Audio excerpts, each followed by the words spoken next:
If I were to become one of your friends, then I would need to make sure I spent time with you. I would ask you questions, and I would answer your questions. I would find out about your background, your family, and your experiences.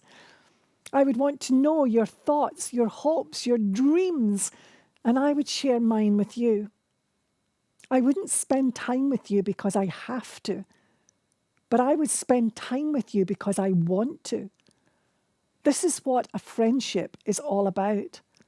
The same is true with the Lord. In order to really know him, we need to spend time with him. We don't spend time with him as a duty.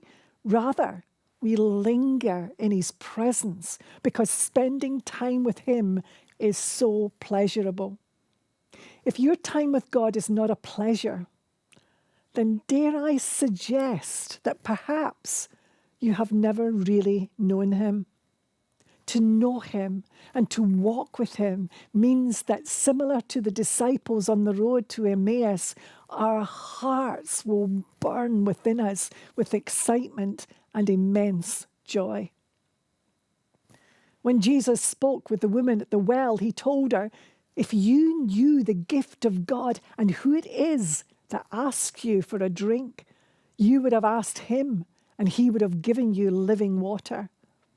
It's living water he wants to give us, not old, stale, stagnant, boring water.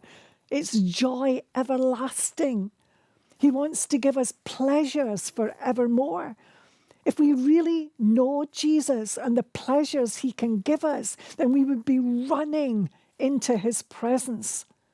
Oh, we so need to know him in this way. The more we get to know Jesus, the more we realize it's not like the picture sometimes painted of him. He is not an angry God ready to hit you over the head with a big black Bible every time you do something wrong. He is indeed the God of joy and pleasure, and therefore it is fun, exciting, and such an adventure to share our lives with him. Psalm 16, verse 11 says, in your presence there is fullness of joy. At your right hand are pleasures forevermore. Come on, let's be a pleasure seeker. Let's hang around the source of all joy and let his wonderful fragrance fill our lives. There is such joy in knowing Jesus, but that's not to say that every day is a huge laugh every minute. Sometimes life can be very hard and difficult, as we all know, especially this last year. However, in those difficult times, because Jesus is with us, we can find joy in his presence. A number of years ago, I made a conscious decision to get up even earlier in the morning to spend more quality time with the Lord. I was on holiday, and so before anyone else was awake, I went and sat at the pool and read my Bible. No one else was there.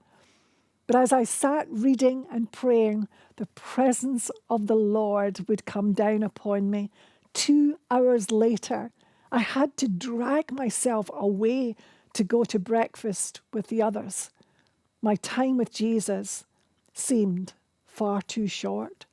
My heart was filled so full that I was ready to explode with joy and delight. That's our Jesus. Why not get to know him today?